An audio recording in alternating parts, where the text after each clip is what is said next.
राधे राधे, जय श्रीमन नारायण।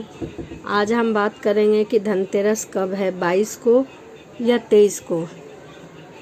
धनतेरस पर माँ लक्ष्मी की पूजा त्रयोदशी तिथि के दौरान प्रदोष काल में करने का विधान है। इस साल 2022 में कार्तिक के महीने की कृष्ण त्रयोदशी की तिथि 22 अक्टूबर को शाम 6:02 पर प्रारंभ हो रही है और अगले दिन यानी कि 23 अक्टूबर की शाम 6:03 पर ख़त्म हो जाएगी। फिर गणेश चतुर्थी प्रारंभ होगी। इसका मतलब है कि 22 अक्टूबर शाम को और 23 अक्टूबर सुबह है, इसलिए आप धनतेरस का त्यौहार दोनों ही दिन मना सकते हैं और अपनी योग्यता के अनुसार खरीद सकते हैं। धनतेरस के दिन यम का दीपक निकालने का भी विशेष महत्व है। तो यम का दीपक कैसे निकालें?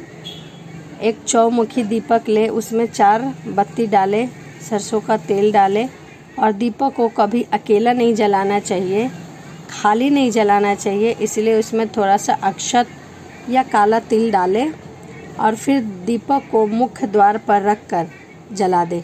चलिए, धनतेरस के दिन धनवंती की कथा सुनने का विशेष महत्व है। तो चलिए मैं धनवंती की कथा आपको सुनाती हूँ। कहा जाता है कि एक समय भगवान विष्णु मृत्यु लोक से विचरण करने के लिए आ रहे थे। तब लक्ष्मी जी ने उनके साथ चलने का आग्रह किया। तब विष्णु जी ने कहा, यदि मैं जो बात कहूँ तुम अगर वैसा ही मानो तो फिर चलो। तब लक्ष्मी जी ने उनकी बात मान ली और विष्णु जी के साथ भूमंडल पर आ गई। कुछ देर के बाद एक जगह पहुंचकर भगवान विष्णु ने लक्ष्मी जी से कहा कि मैं जब तक ना आऊँ तब तक तुम ठहरना। मैं दक्षिण दिशा की ओर जा रहा हूँ, तुम उधर मत आना। विष्णु जी के जाने पर लक्ष्मी के मन में कौतूहल जागा। फिर आखिर दक्षिण दिशा में ऐसा क्या रहस्य है कि उन्होंने मुझे आने से मना कर दिया और भगवान स्वयं चले गए। लक्ष्मी जी से रहा ना गया और जैसे ही भगवान आगे बढ़े, माँ लक्ष्मी पीछे पीछे चल पड़ी। कुछ ही आगे जाने पर उन्होंने सरसों का एक खेत दिखाई दिया जिसमें खूब फल फूल रहे थे।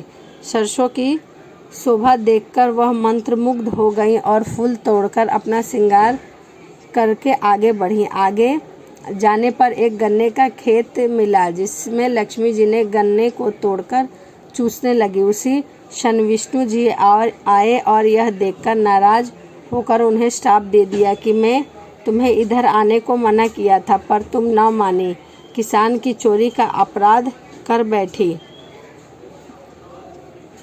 अब तुम इस अपराध के जुर्म में इस किसान की 12 वर्ष तक सेवा करो।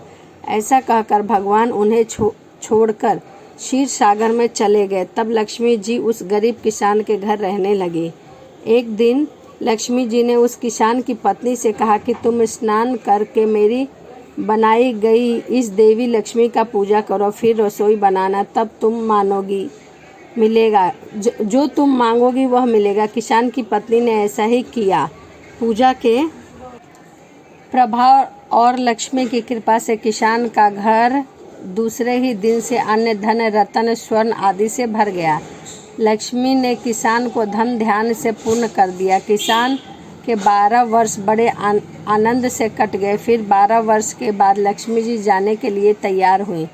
विष्णु जी लक्ष्मी जी को लेने आए तो किसान ने उन्हें भेजने से इनकार कर दिया। तब भगवान ने किसान से कहा कि इन्हें कौन जाने देता है, यह तो चंचल है, कहीं नहीं ठहरती, इनको बड़े बड़े नहीं रोक सके। इनको मेरा श्राप था, इसलिए 12 वर्ष मैं तुम्हारी सेवा कर रही थी। तुम्हारी 12 वर्ष की सेवा पूरी हो गई। किसान हठपूर्वक बोला कि नहीं, अब मैं लक्ष्मी जी को नहीं भेजूंगा।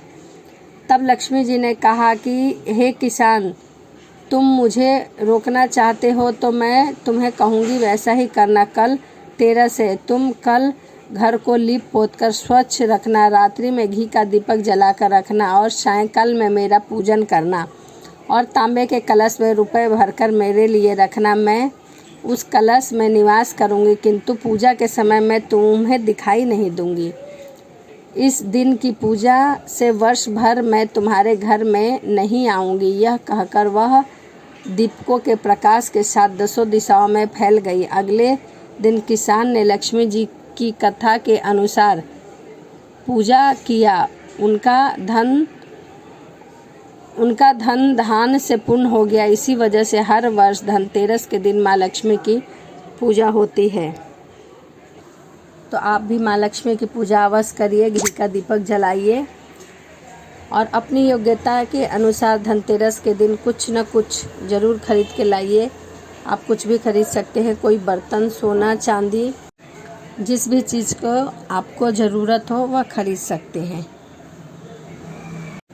तो इस धनतेरस माँ लक्ष्मी सभी के घर में विराजमान हो और सभी की इच्छाओं को पूर्ण करे। तो चलिए मिलते हैं अगली वीडियो में। राधे राधे, जय श्रीमन नारायण।